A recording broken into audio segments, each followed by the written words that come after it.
Everyone, welcome back to my channel Priya vlogs. তো কেমন আছো তোমরা সবাই? আশা করি সবাই খুব ভালো আছো। তো গাইস, আমি তো জল ভরতে গিয়েছিলাম, এর আগের ব্লগে তোমরা দেখেছো। তো আমি আর তোমাদেরকে কিচ্ছু দেখাতে পারিনি, কারণটা হচ্ছে আমি মেকআপ করতে চলে এসেছি গাইস। আর এখন কিন্তু টাইম হয়ে গেছে 7:30। তো এদিকে দেখো আমার ফাইনালি মেকআপটা কমপ্লিট, এখন হেয়ারটা বাকি আছে। আর চলো এরপরে তোমাদেরকে ফাইনাল লুকটা দেখাই। তো দেখো গাইস, এটা হচ্ছে আমার ফাইনাল লুক। আর পরে কিন্তু আমি একটা হার পরেছিলাম, পরে দেখতে পাবে তোমরা। প্রথমে আমি এরকমই সেজেছিলাম। তো কীরকম লাগছে আমাকে তোমরা কমেন্ট করে জানাবে। আর এরপরে দেখো আমাদের সুপ্রিয়ার ফাইনাল লুকটা। তো সুপ্রিয়াকে মানে কনের সাজে কীরকম লাগছে গাইস তোমরা কমেন্ট করে জানাবে। তো এদিকে দেখো সুপ্রিয়ার ফাইনাল লুকটা, আর খুবই সুন্দর লাগছিল কিন্তু দেখতে। মানে এখানে লাইটটা একটু কম রুমের ভিতরে, বাইরে যখন প্যান্ডেলের ওখানে যাব তখন কিন্তু দেখতে পাবে, দারুণ লাগবে দেখতে। আমি কিন্তু খুবই তাড়াহুড়ো করছিলাম। আর এখন কিন্তু টাইম হয়ে গেছে 8টা। লোকজন কিন্তু ওদিকে খাওয়া দাওয়া করে চলে যাচ্ছে, আর রুমের ভিতরে সুপ্রিয়াকে দেখতে আসছে।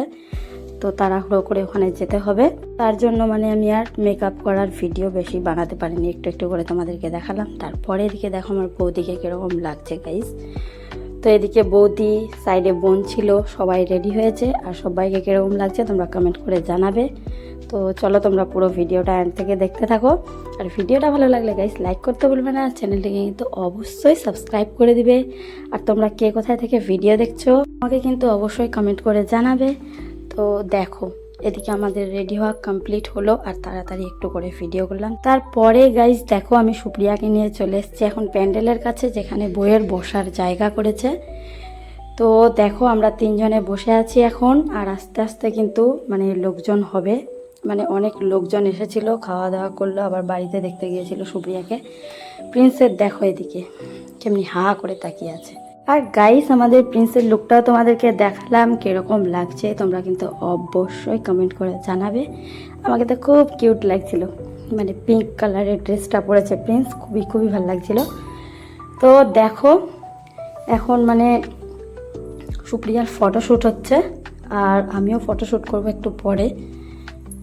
তো এদিকে এখন ফটোশ্যুট হচ্ছে, আর এদিকে এখন আমি বসে আছি গাইস। এখন দেখতেই পাচ্ছ একদম ফাঁকা ফাঁকা আছে। তো যতগুলো মাসির মেয়ে মানে দিদি বোন, তারপরে মানে যতগুলো দিদি বোন টোন আছে সবাই কিন্তু রেডি হচ্ছে, আর বাড়িতে আছে সবাই, তার জন্য ফাঁকা লাগছে। একটু পরে তোমাদেরকে সবাইকে দেখাবো।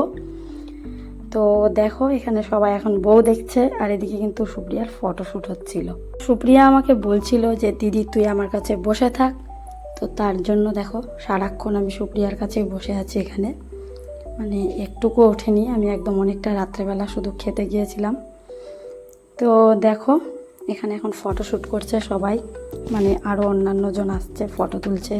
তারপরে এখানে দেখো প্রিন্স এখন ওর মানির সাথে ফটোশ্যুট করছে। তারপরে এদিকে দেখো গাইস আস্তে আস্তে সবাই আসছে। আর প্রিন্সের বাবা এদিকে দেখো মানে এত হালকা পাতলা রেডি হয়েছিল, দাদার সাথে খুবই খুবই বিজি ছিল দাদা আর প্রিন্সের বাবা, তার জন্য প্রচণ্ড গরম।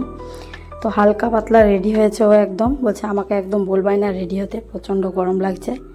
তো দেখো আমার গলাটা একটু ফাঁকা ফাঁকা লাগছিল, তারপরে আমি আরেকটা হার পরে আসলাম। তারপরে এদিকে দেখো আমার মাসির মেয়েরা, বৌদিরা সবাই এদিকে রেডি হয়ে এখন ফটো টটো তুলছিলাম আমরা। এদিকে দেখো আরেকটা মাসির মেয়ে। তো সবাইকে কীরকম লাগছে গাইস তোমরা কমেন্ট করে জানাবে। আর আমি এতগুলো জিনিস পরে নিয়েছি, আমি ডান্স কিচ্ছু করতে পারলাম না সুপ্রিয়ার বিয়েতে। দেখো সুপ্রিয়া আর আমি এখান থেকে ডান্স দেখছিলাম, আর এখানে লাইটটার জন্য কিছু বোঝা যাচ্ছে না ঠিকঠাক। তো আমি কিন্তু ওখানে যাইনি গাইস, মানে দিদিরা সবাই ডান্স করছিল একদম খুবই খুবই। দেখো বৌদি, আমি আর একটা বোন সুপ্রিয়া সবাই বসে আছি। এদিকে দেখো সুপ্রিয়া আর আমি বলছিলাম আমার সাথে একটু ভিডিও নে, আমার মেমোরি হয়ে থাকবে এগুলো। তো দেখো দুজনে ফটো নিলাম, ভিডিও নিলাম অনেকগুলো, মানে এটা খুশিরও মুহূর্ত। আবার কালকে আবার দুঃখও লাগবে যখন বিদায় হবে গাইস, কি বলবো। আর দেখো সব কিছুর পরে এদিকে এখন আমি ফটোশ্যুট করতে বসে গিয়েছি, আর অনেকক্ষণ থেকে ফটোশ্যুট করলাম। তারপরে এদিকে লোকজন দেখো আমি কয়েকটা ফটো তুললাম খুব তাড়াহুড়ো করে। আর এদিকে কিন্তু সুপ্রিয়ার এখনও ফটোশ্যুট হচ্ছিল গাইস। দেখো সুপ্রিয়াকে কীরকম লাগছে তোমরা কমেন্ট করে জানাবে। আর আমি এখানে যখন থেকে এসেছি গাইস তখন থেকে এত বিজি আছে সুপ্রিয়া, শুধু ফটোশ্যুট হচ্ছে, ওর ফটোশ্যুট হচ্ছে। আরও কেউ আসছে, ফটো তুলছে, মানে ওটা তো তুলতেই হবে। তো আজকে প্রচণ্ড বিজি সুপ্রিয়া, দেখতেই পাচ্ছ, যখন থেকে এসেছে তখন থেকে শুধু ফটো তুলি। তারপরে এদিকে এখন দেখো, মাকে মেকআপ করতে বললাম, করবে না, দেখো। তো এখন আমি, মা, সুপ্রিয়া সবাই ফটো তুললাম, বাবা তুললো, সবাই, ওগুলো আর তোমাদেরকে দেখাতে পারলাম না। তারপরে দেখো এদিকে খাওয়া দাওয়ার লোকজন, এখন টাইম হয়েছে 11টা রাত্রি। আর দেখো আর কিছুক্ষণ পরে, মানে 11:30টার দিকে আমি খেতে বসেছিলাম। তো আমি ভাবছিলাম যে তাড়াহুড়ো করে একটু খেয়ে নিই শুধু, মানে আজকে দুপুরবেলাও খাওয়া দাওয়া হয়নি আমার, এত বিজি ছিলাম আমি। তো খেতে বসলাম, ওরকমই বলে বর চলে এসছে। এত আমার ভাগ্যটা খারাপ, কোনো রকম একটু খাবার খেয়ে আমি দৌড় মেরেছি। বর তো চলে এসছে গাইস, তোমাদেরকে নেক্সট ব্লগে দেখাচ্ছি। সবাই খুব ভালো থেকো, টাটা।